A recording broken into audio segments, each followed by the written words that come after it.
Artist لوگ سعادت حسن منٹو۔ جمیلہ کو پہلی بار محمود نے باغ جناح میں دیکھا۔ وہ اپنی دو سہیلیوں کے ساتھ چہل قدمی کر رہی تھی۔ سب نے کالے برقعے پہنے تھے مگر نقابیں الٹی ہوئی تھیں۔ محمود سوچنے لگا یہ کس قسم کا پردہ ہے کہ برقع اوڑھا ہوا ہے مگر چہرہ ننگا ہے۔ آخر اس پردے کا مطلب کیا؟ محمود جمیلہ کے حسن سے بہت متاثر ہوا۔ وہ اپنی سہیلیوں کے ساتھ ہنستی کھیلتی جا رہی تھی۔ محمود اس کے پیچھے چلنے لگا۔ اس کو اس بات کا قطعاً ہوش نہیں تھا کہ وہ ایک غیر اخلاقی حرکت کا مرتکب ہو رہا ہے۔ اس نے سینکڑوں مرتبہ جمیلہ کو گھور گھور کے دیکھا۔ اس کے علاوہ ایک دو بار اس کو اپنی آنکھوں سے اشارے بھی کیے مگر جمیلہ نے اسے درخور اعتنا نہ سمجھا اور اپنی سہیلیوں کے ساتھ بڑھتی چلی گئی۔ اس کی سہیلیاں بھی کافی خوبصورت تھیں مگر محمود نے اس میں ایک ایسی کشش پائی جو لوہے کے ساتھ مقناطیس کی ہوتی ہے۔ وہ اس کے ساتھ چمٹ کے رہ گیا۔ ایک جگہ اس نے جرأت سے کام لے کر جمیلہ سے کہا، حضور اپنا نقاب تو سنبھالیے، ہوا میں اڑ رہا ہے۔ جمیلہ نے یہ سن کر شور مچانا شروع کر دیا۔ اس پر پولیس کے دو سپاہی جو اس وقت باغ میں ڈیوٹی پر تھے دوڑتے آئے اور جمیلہ سے پوچھا، بہن کیا بات ہے؟ جمیلہ نے محمود کی طرف دیکھا جو سہما کھڑا تھا اور کہا، یہ لڑکا مجھ سے چھیڑ خانی کر رہا تھا، جب سے میں اس باغ میں داخل ہوئی ہوں یہ میرا پیچھا کر رہا ہے۔ سپاہیوں نے محمود کا سرسری جائزہ لیا اور اس کو گرفتار کر کے حوالات میں داخل کر دیا لیکن اس کی ضمانت ہو گئی۔ اب مقدمہ شروع ہوا۔ اس کی رویداد میں جانے کی ضرورت نہیں اس لیے کہ یہ تفصیل طلب ہے۔ قصہ مختصر یہ ہے کہ محمود کا جرم ثابت ہو گیا اور اسے 2 ماہ قید بامشقت کی سزا مل گئی۔ اس کے والدین نادار تھے اس لیے وہ سیشن کی عدالت میں اپیل نہ کر سکے۔ محمود سخت پریشان تھا کہ آخر اس کا قصور کیا ہے۔ اس کو اگر ایک لڑکی پسند آ گئی تھی اور اس نے اس سے چند باتیں کرنا چاہیں تو کیا یہ جرم ہے جس کی پاداش میں وہ 2 ماہ قید بامشقت بھگت رہا ہے؟ جیل خانے میں وہ کئی مرتبہ بچوں کی طرح رویا۔ اس کو مصوری کا شوق تھا لیکن اس سے وہاں چکی پسوائی جاتی تھی۔ ابھی اسے جیل خانے میں آئے 20 روز ہی ہوئے تھے کہ اسے بتایا گیا کہ اس کی ملاقات آئی ہے۔ محمود نے سوچا کہ یہ ملاقاتی کون ہے؟ اس کے والد تو اس سے سخت ناراض تھے، والدہ اپاہج تھیں اور کوئی رشتہ دار بھی نہیں تھے۔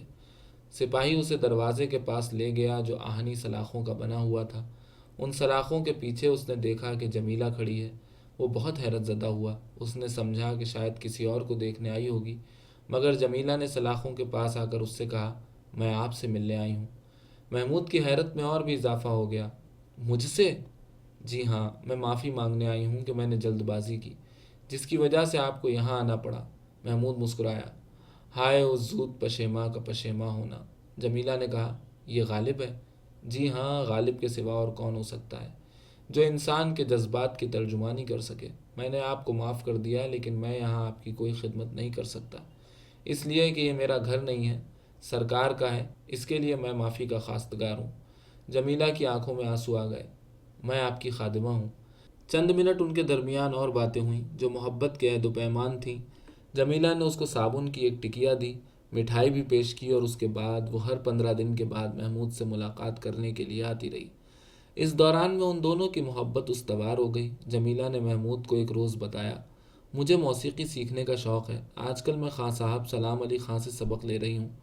محمود نے اس سے کہا، مجھے مصوری کا شوق ہے، مجھے یہاں جیل خانے میں اور کوئی تکلیف نہیں، مشقت سے میں گھبراتا نہیں، لیکن میری طبیعت جس فن کی طرف مائل ہے اس کی تسکین نہیں ہوتی۔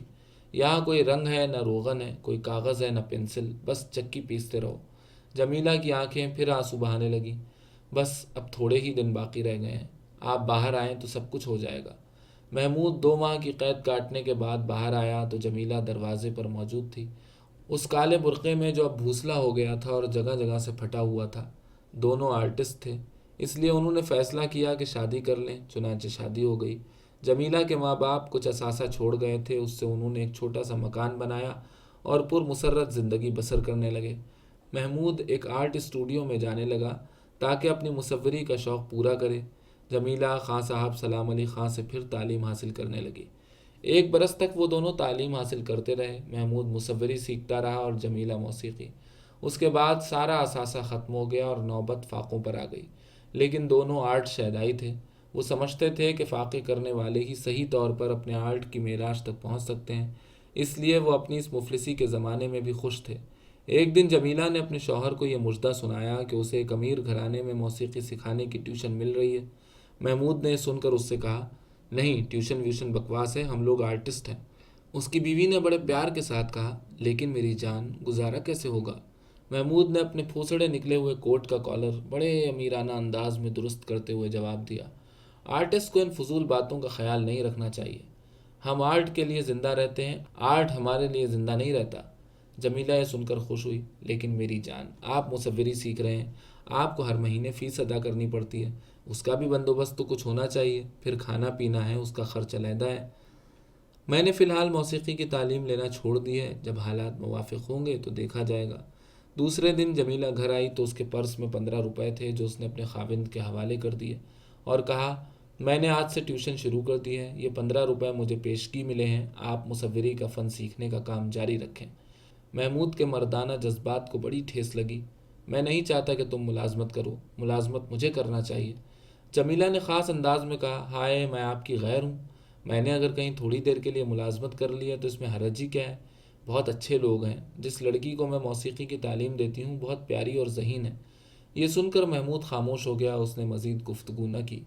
دوسرے ہفتے کے بعد وہ 25 روپے لے کر آیا اور اپنی بیوی سے کہا، میں نے آج اپنی ایک تصویر بیچی ہے، خریدار نے اسے بہت پسند کیا لیکن خسیس تھا، صرف 25 روپے دیے، اب امید ہے کہ میری تصویروں کے لیے مارکیٹ چل نکلے گی۔ جمیلہ مسکرائی، تو پھر کافی امیر آدمی ہو جائیں گے۔ محمود نے اس سے کہا، جب میری تصویریں بکنا شروع ہو جائیں گی تو میں تمہیں ٹیوشن نہیں کرنے دوں گا۔ جمیلہ نے اپنے خاوند کی ٹائی کی گرہ درست کی اور بڑے پیار سے کہا، آپ میرے مالک ہیں، جو بھی حکم دیں گے مجھے تسلیم ہوگا۔ دونوں بہت خوش تھے، اس لیے کہ وہ ایک دوسرے سے محبت کرتے تھے۔ محمود نے جمیلہ سے کہا، اب تم کچھ فکر نہ کرو، میرا کام چل نکلا ہے، 4 تصویریں کل پرسوں تک بک جائیں گی اور اچھے دام وصول ہو جائیں گے، پھر تم اپنی موسیقی کی تعلیم جاری رکھ سکو گی۔ ایک دن جمیلہ جب شام کو گھر آئی تو اس کے سر کے بالوں میں دھنکی ہوئی روئی کا غبار اس طرح جمع تھا جیسے کسی ادھیڑ عمر کی داڑھی میں سفید بال۔ محمود نے اس سے استفسار کیا، یہ تم نے اپنے بالوں کی کیا حالت بنا رکھی ہے؟ موسیقی سکھانے جاتی ہو یا کسی جننگ فیکٹری میں کام کرتی ہو؟ جمیلہ نے، جو محمود کی نئی رضائی کی پرانی روئی کو دھنک رہی تھی، مسکرا کر کہا، ہم آرٹسٹ لوگ ہیں، ہمیں کسی بات کا ہوش بھی نہیں رہتا۔ محمود نے حقے کی نئے منہ میں لے کر اپنی بیوی کی طرف دیکھا اور کہا، ہوش واقعی نہیں رہتا۔ جمیلہ نے محمود کے بالوں میں اپنی انگلیوں سے کنگھی کرنا شروع کی۔ یہ دھنکی ہوئی روئی کا غبار آپ کے سر میں کیسے آ گیا؟ محمود نے حقے کا ایک کش لگایا، جیسا کہ تمہارے سر میں موجود ہے، ہم دونوں ایک ہی جننگ فیکٹری میں کام کرتے ہیں، صرف آرٹ کی خاطر۔